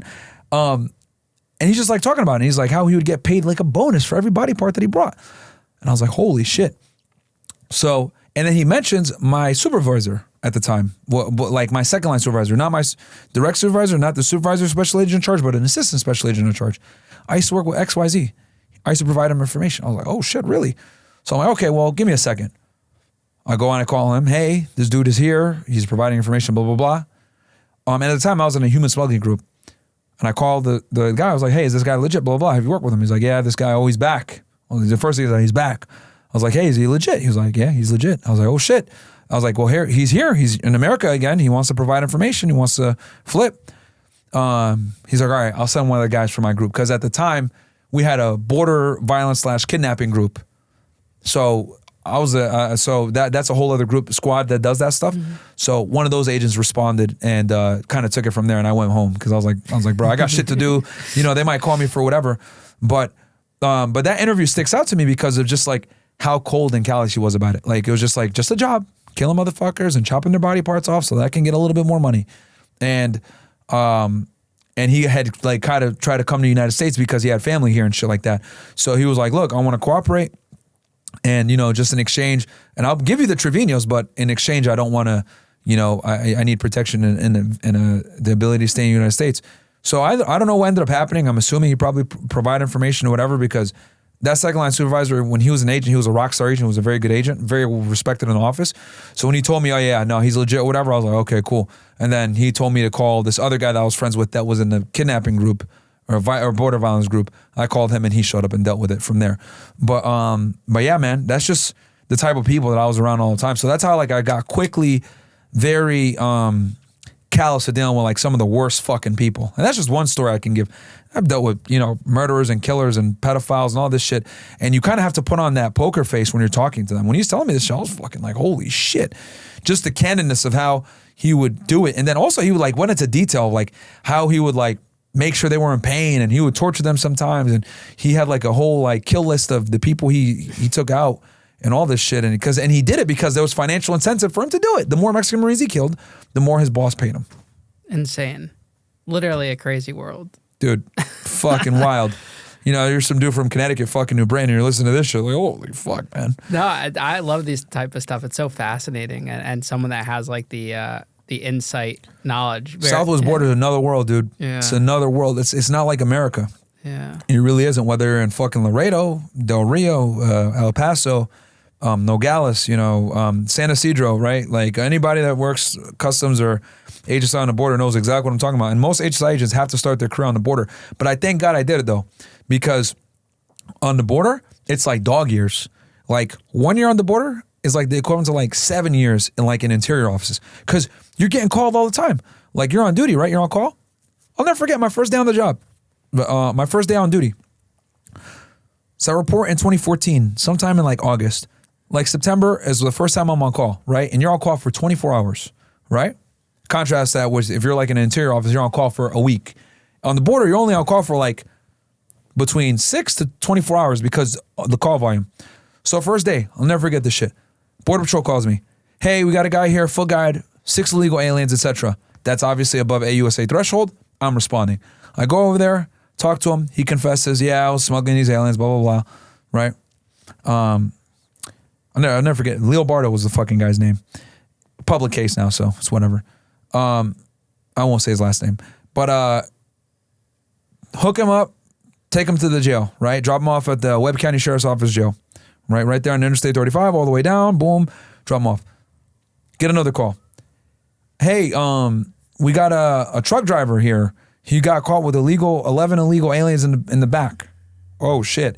Now, for those that are unaware, Laredo, Texas, right? Interstate 35 goes through it. And on the way to San Antonio, because Interstate 35 takes you from Laredo directly to San Antonio, there's something called a Border Patrol checkpoint. Charlie 29, I think is what it's called. 29 miles from the border. And the reason why it's there, strategically put there, is because the functional equivalent, according to immigration law, is 0 to 29 miles outside of the border. So Border Patrol still has authority to do immigration inspections there.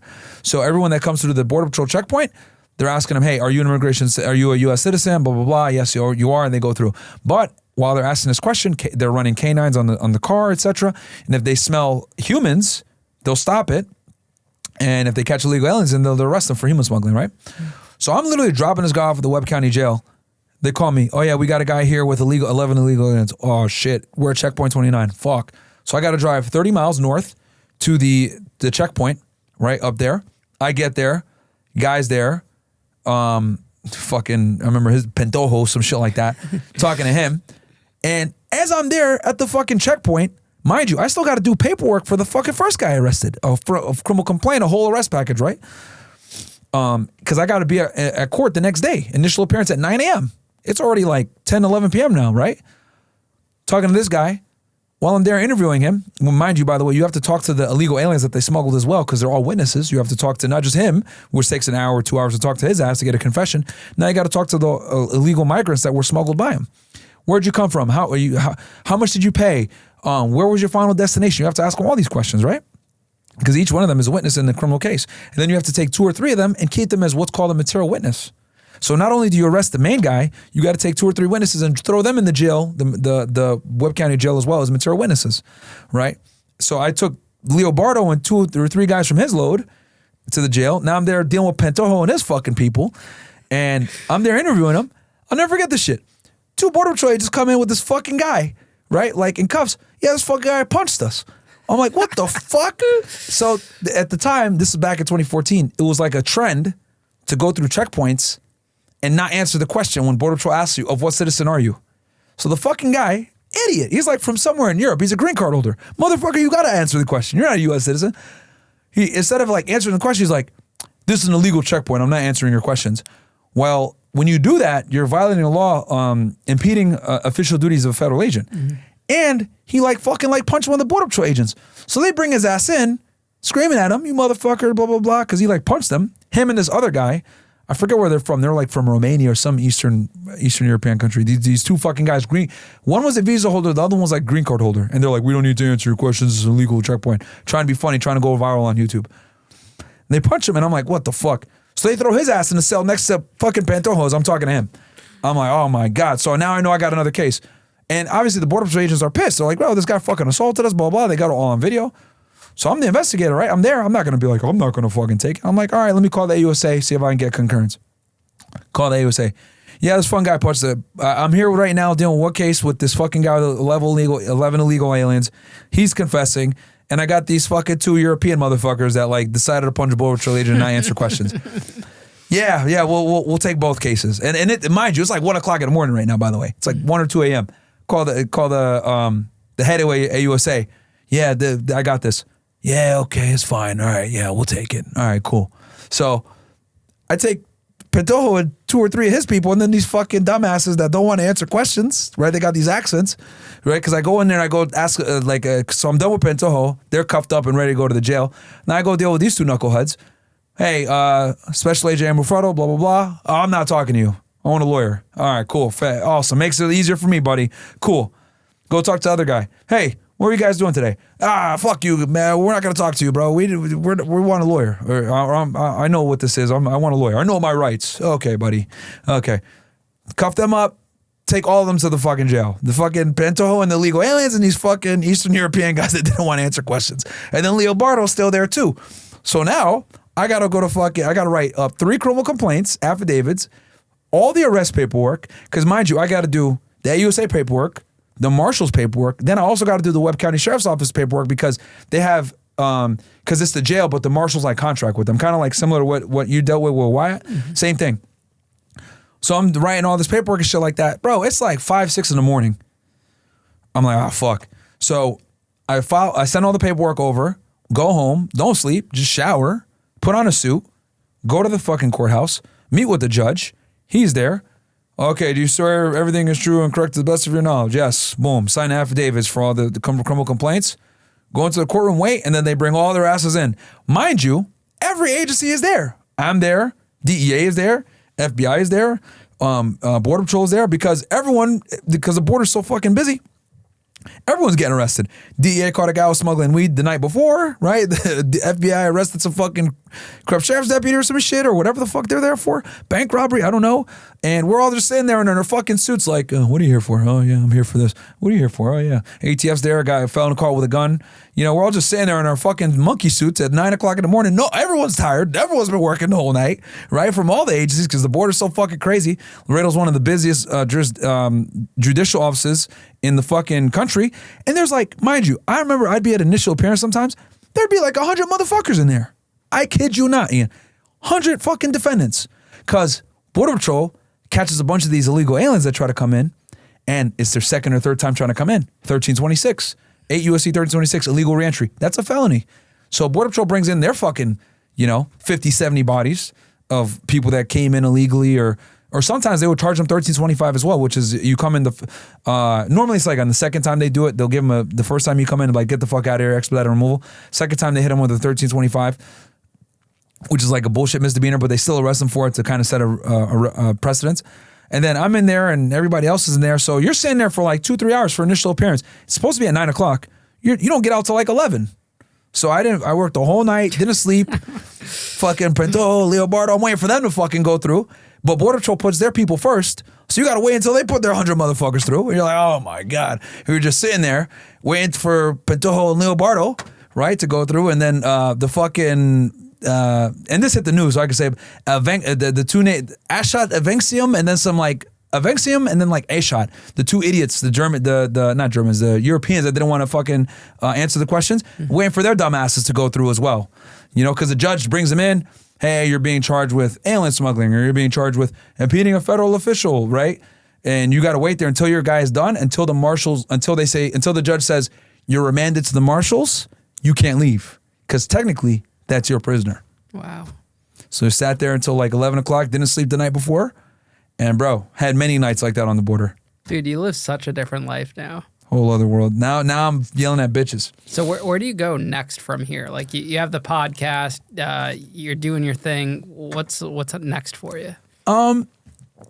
Just, you know, growing the pod, helping guys out, right? My thing is like I try to help as many guys out, whether it's, you know, mindset, not being a fat piece of shit, getting in the gym, getting their financial situation situated, you know, using credit properly, buying real estate, investing in cryptocurrency, you know, building, becoming financially free, not being a simp, not getting abused by women and their girlfriends. Because so many guys like have zero idea how to deal with women properly, right? Say stupid shit, happy wife, happy life. Like, bro, what the fuck? Like, no, it's happy kingdom, motherfucker. Like, women don't rule shit. Men rule. Men rule the world, women are just living in it, right? It's a man's world, and it's always been a man's world. And I'm like a big proponent of like men being men, women being women, men being leaders, protecting and providing like we're supposed to fucking do. And then women like, you know, raising the kids and having a family, man. The nuclear family is the backbone of any thriving society. And we've kind of, you know, segued from that. So definitely want to push that message out more because we've gotten like radically liberal, radically left. I think that leads to a lot of problems in society. And yeah, man, just really help guys out with like getting their shit together and not being scumbags in the process, not being criminals, not doing drugs. I'm anti-alcohol, anti-drugs, you know, just having guys live like a straight arrow life and doing shit the right way. Does that get repetitive always talking about that? Because, you know, compared to law enforcement, new case all the time. Like yeah. Me and my role, something different every time. You're right. Good question. Repetition is important, right? They always say practice makes perfect. And unfortunately, we have such a fucking problem with masculinity and men being men and guys just being simps and being suckers that it's like, I'll say something and I might reach 10 people. Then I say it again. I might reach 12 people. Then I say it again. I might reach one new person. And it's like, you just kind of have to be a broken record and repeat this stuff because you're reaching new people all the time. And to some people, you can't start from like, you know, XYZ. You got to go ABC because it's the first time they're hearing this stuff. And a lot of people will hear me for the first time and think like, this guy's fucking radical. Holy shit. He's saying men need to be men. There's two genders. What? You know, so it's like I almost kind of have to walk it back a little bit to kind of explain to people like, this is how I came to this conclusion. This is why I think the way that I do. And I'm able to like, I have to like systematically explain it to people why you have to do things in a certain way, why you have to behave a certain way with women, and why you have to be the leader, why you have to be the dominant, why you can't be on this, you know, bullshit of liberalism, etc. It just doesn't work. Like, it's like trying to put a square peg into a circle thing. Like, you know, they'll sit there and say men and women are equal and feminism and all this other stuff, but it doesn't work in practice, right? You look at women, right, that are super successful, that make a bunch of money. They still want a guy that makes more money than them and is more masculine and more dominant than them. I mean, this was a problem when I was in the law enforcement world. Every woman I met could never find a fucking boyfriend or could never find, like, maintain a long-term relationship. Why? Because she was fucking masculine as shit. And most guys that are super masculine don't want a masculine woman. They want a hyper-feminine woman, right? So the guys that I saw that had, like, stable relationships and were married, their wives stayed at home. He was the main breadwinner, etc. But, like, anytime I saw it was, like, two agents that were married, it never worked. It never fucking worked. Unless, like, the female agent, like, had kind of, like, she does, like, a more outreach job. She's like doing more like bullshit stuff, like behind the scenes. She's doing more like support in a support mission role, right? And she's not like a go-getter agent. The go-getter agent females, and they never lasted with their man ever. And it's just the thing, like, you know, there's a masculine, there's a feminine, you know, and it just works that way. That's just the way we were built, you know, and people try to sit here and try to rewrite biology and, you know, it just doesn't work that way. So, you know, I'm all for common sense, but sad to say, common sense is no longer common. Well, listen, man, thank you so much for sitting down with me today. I'm it was a great discussion. Glad we could make this work. And we were saying out there's no podcasters that come to fucking Connecticut. Yeah, none. This is home for me, man. So, you know, obviously it was great to come. Thank you for having me on. You know, I was yapping quite a bit. I hope your audience gained some like real insights to how like federal cases work. I think the best episodes are when the guest yaps, because then my platform is guest driven. Yeah. So it's really cool. You're a great interviewer. I appreciate that. Like you let people finish their sentences and everything, and you let them go into tangents. Hopefully, I was able to bring it back and say what I needed to say from the beginning. And well, that's how you know you're talented too, because you remembered everything, how to bring it back. Some people, when they go on a tangent, they don't remember. Yeah. That's a big thing for me, because I'm like, all right, like as I'm like talking, I'm like, yep, you're going on a tangent. Bring it mother back. Like with the whole 6ix9ine thing, I was like, I was going down this tangent for a reason. Okay, this is why. Yeah. Oh, that's incredible. And hopefully you come back, use a studio, and we see more of you out here. No, absolutely, man, absolutely. That skill set came from like dealing with criminals all the time. Like you have to be able to like generate conversation with them and find common ground. So I found myself like learning random weird shit. Cause like, these criminals, they're still people. Like they have like backgrounds and interests and hobbies and shit. So we'd like shoot the shit about like random stuff. Like one guy was like a former professional Frisbee player and shit. Tell me about how he used to play Frisbee and how like to whip it out properly and shit. You'd be sitting there talking with him for hours about this random shit. Yes, on that note, something I realized like after the postal inspectors arrested me, they were like casual. We were shooting the shit. We were talking about when I was in the car going to the courthouse. They were talking about, federal cases they've worked and like bringing down drug dealers. Like they're normal people. Yeah, they are. It's incredible. They are, man. And a lot of them are. People, a lot of feds and cops get like bad raps because there's like, there's always going to be bad ones, right? There's always going to be criminals and pieces of shit, people that were rude, or that are rude. But like, I've always said this. My job is to take away your liberty, but not your integrity, right? We're going to take away your freedom, but we're not going to fucking take your manhood away from you or shit on you. Like and one of the reasons why I always just get people to like talk to me is because like, I'd buy the fucking food, I'd treat them well. I'd always talk to them in like a calm voice. I'd just shoot the shit with them like me and you are right now. Like I treat them like a human. And like that goes a long way, because a lot of agents like get like this fucking like Napoleon complex. Oh, I'm the agent, I'm going to talk to you. Like fuck that shit. Like that whole thing, I'm special agent, blah, blah, blah. That was so fucking lame. Like I would never ever, unless like it was like a formal situation, I would never introduce myself as that.